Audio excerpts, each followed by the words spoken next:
안녕하세요. 반갑습니다. 이병원 교수님의 시사부동산 시간이 다시 돌아왔습니다. 이재명 대통령이 들어오고 난 다음에 6월 27일 대책, 9월 7일 대책, 15 대책이 나왔죠.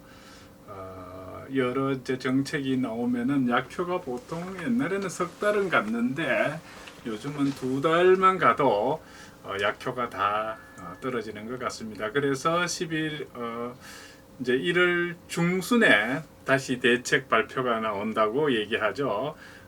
그러면은 추가 대책일 텐데 그러면은 이미 뭐 찌라시라 그러나요? 그것이 시중에 돌았어요. 이번 정부는 간을 보는 것 같아요. 찌라시를 한번 뿌려갖고 그동안 동안에 반응들이 어떤지 봐서 보완하고 그렇게 하려는 것 같습니다. 어찌됐거나 그 찌라시가 나왔으니까는 그 내용들을 중심으로 한번 우리 부동산 시장이 어떻게 되는지를 한번 살펴보겠습니다. 1월 중순 이후에 아마 추가 대책이 나온다고 나오죠. 그러면은 그럼 왜 1월 중순에 대책이 나오느냐? 2025년도 하반기 이제 연말까지 강한 그 수요 억제책을 썼죠, 그죠? 그리고 이 서울을 중심으로 이 가격 불안이 이제 꺾였다는 평가도 있지만은 거래는 감소했지만은 가격이 오르는 지역이 있죠, 그죠? 그래서 거래는 줄고 가격은 버티거나 오르는 구간이 나타나고 있습니다. 그래서 이 국토부는 서울 수도권 추가 공급 대책을 1월 중순에 내겠다고 공식적으로 언급을 했습니다. 키워드는 서울 유휴부지 노후청사 활용입니다. 그래서 요거 정도로는 좀 약하지 않나 생각을 해봅니다. 동시에 이제 공급뿐만이 아니라 규제조합, 지금 토지허가 제도하고 규제지역이 있죠, 그죠? 그 대출 세제 이걸 한꺼번에 손질을 본다는 그런 소문도 돌고 있습니다. 그래서 일단 공급 대책이 있을 것이고 수요 억제 패키지 소문이 같이 섞여서 지금 시중에 돌고 있습니다. 그래서 토지 거래 허가 구역도 좀 미세하게 조정할 것이다. 일부 완화 해제, 특히 이 노도강, 금강구 이쪽에 있죠, 그죠? 거기에 가격은 안 올랐는데 같이 토지 거래 허가 지역으로 묶였으니까는 그런 부분은 좀 일부 풀어준다는 소문도 있고요. 또 뭐 유지되고 또 확대될 수도 있다는 그런 소문이 있는 지금 상황입니다. 그리고 투기 과열지구, 조장 대상 지역, 요런 규제 지역은 좀 더 확대될 것이라고 얘기를 하죠. 예를 들자면 동탄이라든가 구리라든가 또 안양시에도 그거 지금 동안구하고 만안구 있는데 한쪽은 되고 한쪽 안 됐으니까 그런 부분이라든가 그런 데는 또 투기 과열지구 조정 대상 지역으로 좀 확대될 가능성도 있습니다.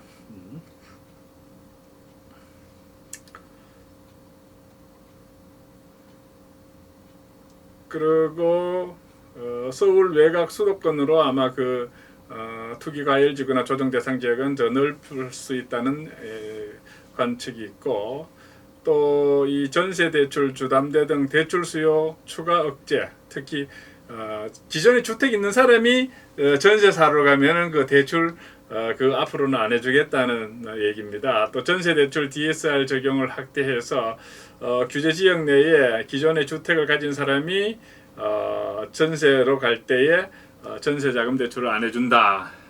그런 강화 쪽으로 갈 것이라는 거고요.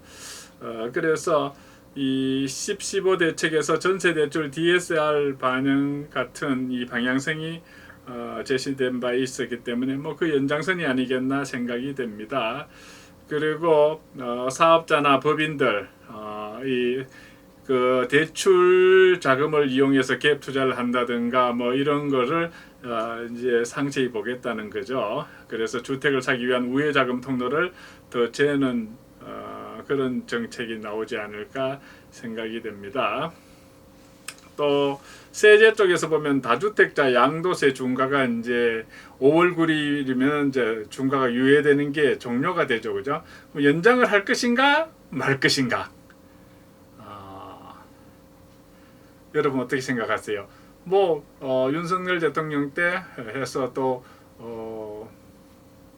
유예를 또 했죠, 그죠? 그래서 2026년 5월 9일까지 유예를 했는데 이제 그거를 유예 제도를 그냥 연장을 안 하면은 그냥 다시 2주택자는 양도소득세가 20% 더 해주고 3주택자는 30%가 더해집니다. 기존 뭐 45%좀 되는 데다 30% 더해주고 거기다 또 지방세 또 10%를 더 하게 되면은 뭐 한 80%가 넘습니다. 3주택자는.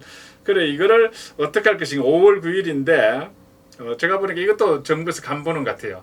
일단은 뭐 유예되는 것을 연장하지 않는 것이 이제 대세이기 때문에 5월 9일 전까지 지금도 몇 달 남았지 않습니까? 두 채 팔아라는 거죠. 그래야 그 물량이 나오니까. 그리고 다 팔고 난 다음에 그대로 또 유예를 해줘도 돼요.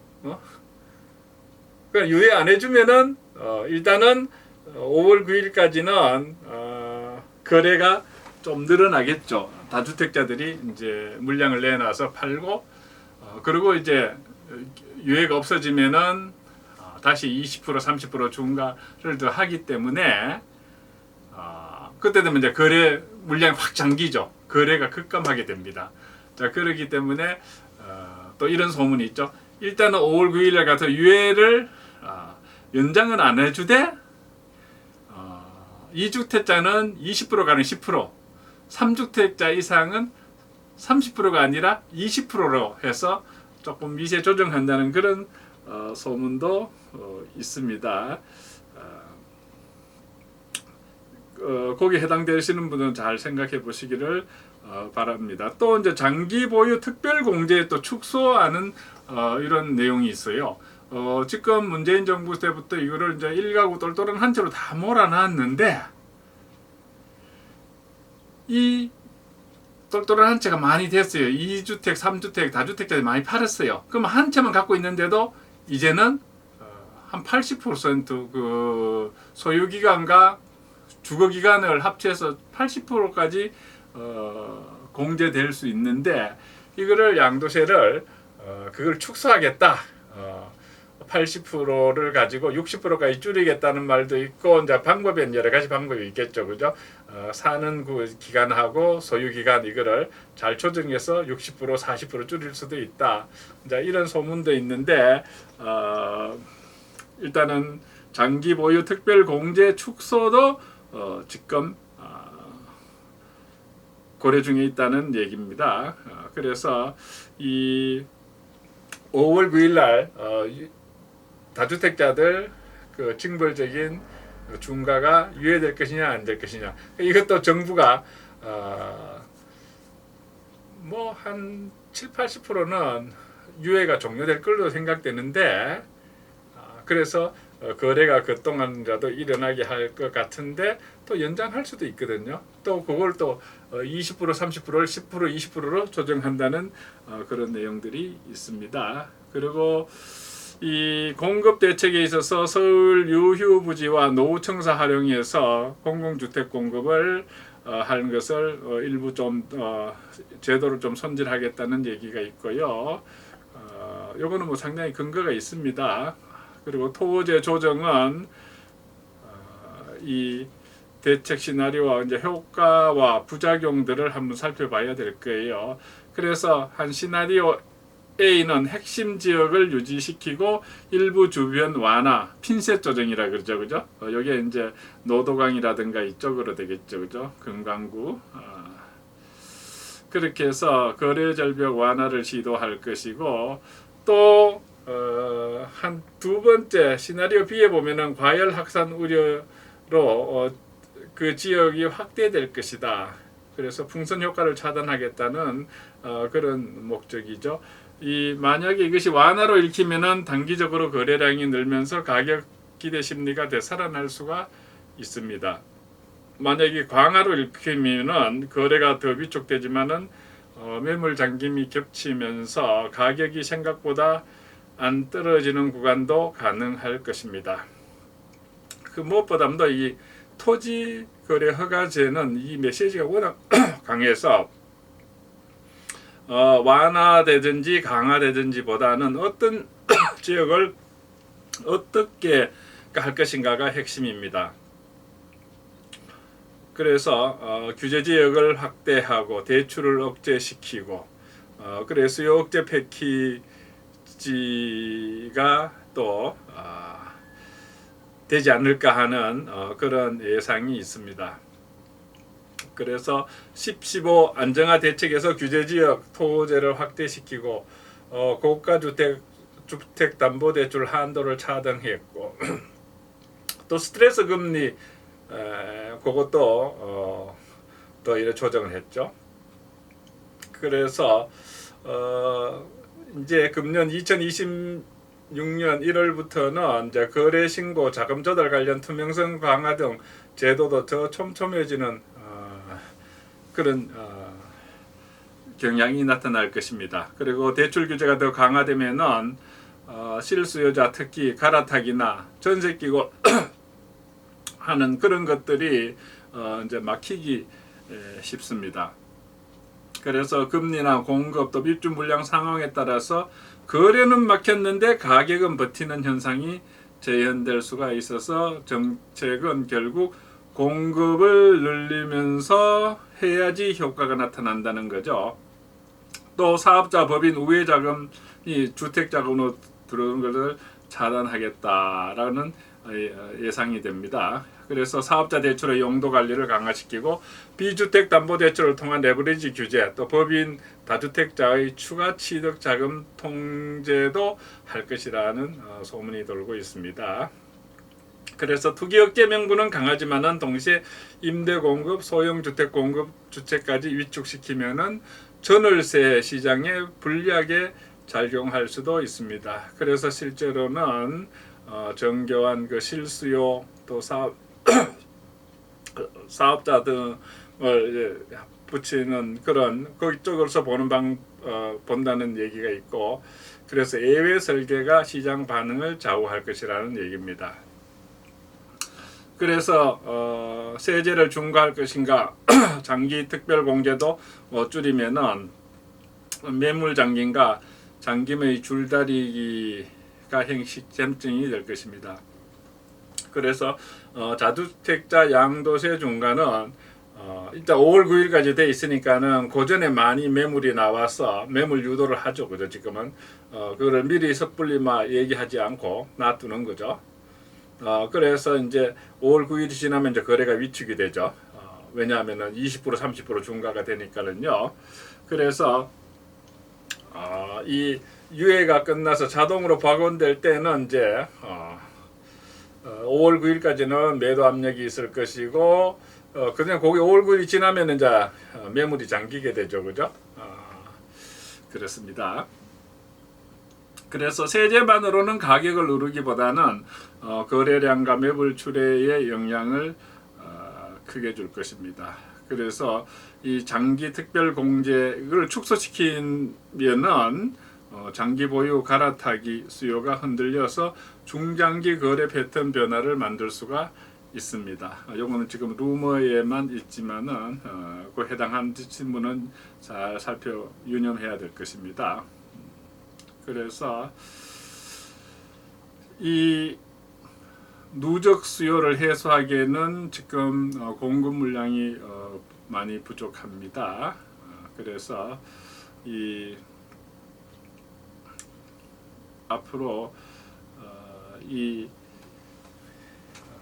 1월 중순 이후에 새로운 대책이 나왔을 때 어떻게 될 것이냐, 그것을 이제 한번 살펴봤는데, 앞으로 그러면 서울 시내 강남 3구와 또 노도강, 마용성, 또 금강구, 또 서남 쪽 그쪽으로 나눠서 한번 살펴보겠습니다. 그래서 이 강남 지역은요, 강남권은 상당히 정책 신호에 민감합니다.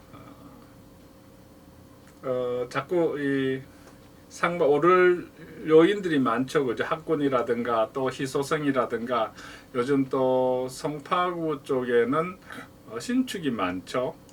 재건축해서 이제 새로 뭐 4,500가구가 최근에도 들어갔죠, 그죠? 그래서 그게 한 30 국민평형이 뭐 48억에 거래가 됐다는 얘기도 들었습니다. 그래서 현금이 있는 자산가들은 여전히 사고 있다는 얘기입니다. 뭐 대출이 막혀도 뭐 거기에 별로 영향을 안 받는다는 얘기가 되겠죠. 그래서 거기에서 이제 공급을 더 하겠다고 그러면은 이제 현재 급등은 억제가 되겠습니다. 그러나 규제를 더 높이면은 거래는 급감하고 호가가 경직돼서 매물을 도로 걷어들이는 게 될 것입니다. 그래서 이 강남권은 이 규제 신호가 좀 완화 신호가 오면은 단기적으로도 급등할 가능성이 큽니다. 또 전세 시장은 어떠냐, 이 강남권에 매매 이동이 막히면서 전세 수요가 그대로 잔류하는 쪽으로 가죠, 그죠? 그래서 전세 강세가 길어질 수가 있습니다. 그리고 이쪽 강남 지역은 학군 수요가 또 있죠, 그죠? 그래서 이 정부에서 전세 물량 그 대안 공급을 고민한다는 얘기가 나오고 있습니다. 그 다음에 규제 지역 토지 거래, 이쪽은 실거주 자금 조달 그 허들이 커져서 거래가 위축되기 쉽습니다. 그래서 강남권 정비 사업은 정책의 그 실거주 요건이라든가 허가 구역 범위라든가 대출 예외 거기에 따라서 체감 온도차가 발생할 것입니다. 그래서 강남권은 공급 물량보다 규제 신호에 따라서 단기 가격 거래가 흔들릴 가능성이 있습니다. 다음으로 마용성을 보겠습니다. 마포, 용산, 성동 지역 보겠습니다. 여기는 직주 근접에다가 개발 기대가 되는 것이죠. 그래서 마용성은 직주 근접 한강 업무지 프리미엄에 더해서 용산은 특히 국제 업무지구 등으로 인해서 많이 언론에 나오고 있죠. 유휴부지 후보로도 언급되고 있죠. 그래서 실제로 마용성에 공급이 될지 그게 핵심입니다. 그리고 토지 거래 허가제라든가 규제가 강화될 때의 거래 위축이 가격 조정보다 먼저 나타나는 경향이 있을 것입니다. 그러면 마용성의 전세는 어떻게 될 것인가?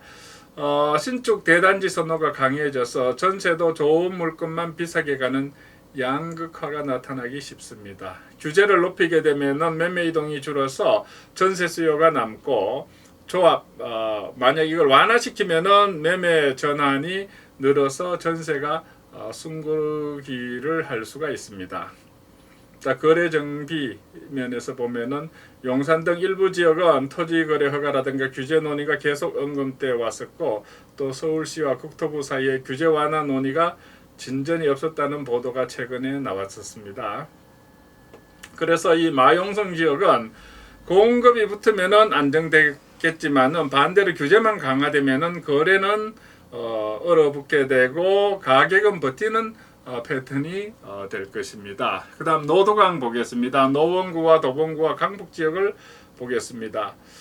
이 지역은요, 실수요와 대출에 아주 민감합니다.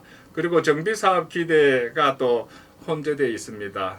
그래서 가격면에 보면은 실수요 비중이 높고 대출 규제의 체감이 아주 큰 권역입니다. 그래서 대출 규제가 강하게 나오면은 거래가 절벽되고요. 그래서 가격 조정 압력이 상대적으로 강하게 나타날 수가 있습니다. 다만 이 정비사업, 재건축이나 재개발 기대가 붙는 단지는 하락 방어력이 생기겠죠. 이 노도강의 전세를 보면은 매매가 막히면은 전세로 눌러 앉아서 그런 전세 수요가 늘 수 있어서 전세가 좀 경직될 수가 있습니다. 반대로 공급 시그널이 오면은 서울 도심 유휴 부지로만 잡히고 노도강에 체감이 없으면 전세 불안이 길어질 수가 있습니다. 그 다음 노도강의 중요한 디테일로서 전세대출 DSR 적용 범위가 어떻게 손질되는지에 따라서 실수요 또 예외 생애 최초 갈아타기 1주택 실거주의 그 디테일이 이 노도강 지역의 체감에 결정적일 것입니다. 그래서 노도강은 대출 전세 대출 규정의 문장 한 줄, 이 대출 전세 대출 규정에 따라서 가격이 오르내리는 그런 영향을 받는 지역입니다. 그다음 금강구, 금천 관악 구로구의 내용을 보면은 거기는 임대나 직장 수요 또 가격 민감도가 높은 곳입니다. 그래서 통상 이 금천구 관악을 중심으로 인접한 구로와 생활권이 겹치는 경우가 많아 이런 금강구는 함께 보는 것이 좋습니다. 이 금강구의 가격은요 상대적으로 가격 레벨이 낮지만은 소득 대비 부담이 커서 금리 대출 DSR 변화에 민감합니다. 그리고 규제를 높이게 되면은 거래가 급감하고 또 공급과 미세 조정을 하면은 금매가 소화돼서 바닥을 다지기가 될 가능성이 큽니다. 그럼 이 금강구의 전세는 어떨 것인가? 직장 학교 수요, 소형 위주 수요가 있어서 전세 시장이 쉽게 꺾이지는 않는 편입니다. 매매 이동이 막히면은 전세 수요가 유지돼서 전세가가 버틸 수가 있는 것이죠. 그리고 이 금강구는 대규모 개발보다는 생활별 단위의 이 소규모 정비 재개발 일수가 가격의 변곡점이 되기 쉽습니다. 그리고 유휴부지 노후청사 공급이 이 금강구 생활권에 실제로 들어오면은 체감 효과가 커질 수가 있습니다. 그래서 금강구는 대출과 전세 흐름이 바로 가격의 엔진이 되고 공급이 들어오면 체감이 빠른 편입니다. 다음 마지막으로 서남권 보겠습니다. 양천, 강서, 영등포, 구로 일부 생활권이 되겠습니다. 양천, 목동은요, 학군이 강남하고 비슷하죠. 그래서 재건축 기대가 강해서 이 강남 축소판으로 볼 수가 있습니다. 그리고 강서, 영등포는 업무지, 교통과 신축 공급에 따라서 미세 사이클이 갈리죠. 또 이 공급 신호가 공급의 신호가 되면은 서남권은 거래 회복이 비교적 빨리 나타날 수 있습니다. 그리고 가격은 같은 이 서남권이라도 이 목동 측은 워낙 강남하고 비슷하고 여의도하고 또 가까운 쪽은 또 좋고요. 그렇습니다. 규제를 높이게 되면은 실수요 대출 체감이 커서 거래가 위축되기 쉽습니다. 그래서 이 어디에 우리가 또 어떻게 몇만 호를 언제 착공하는지에 따라서 공급을 우리가 살펴봐야 됩니다. 그리고 토지 거래 허가 지역이라든가 규제 지역 또 대출 전세 대출 예외 규정은 어떤지에 따라서 마용성, 강남, 노도강, 금강구, 서남구는 예외 규정에 따른 체감이 큽니다. 그래서 이 정부가 공식적으로 말한 축이 이제 서울 유휴부지 노후청사 공급인 만큼 이 공급 중심 또 규제 미세 조정이 가장 현실적인 시나리오가 아닐까 생각이 듭니다. 그러나 이 유휴부지 공급만으로 단기 수급 불균형을 해소하기는 어렵다는 회의론도 아주 강합니다. 그래서 이제 이거를 한번 종합해 보면요.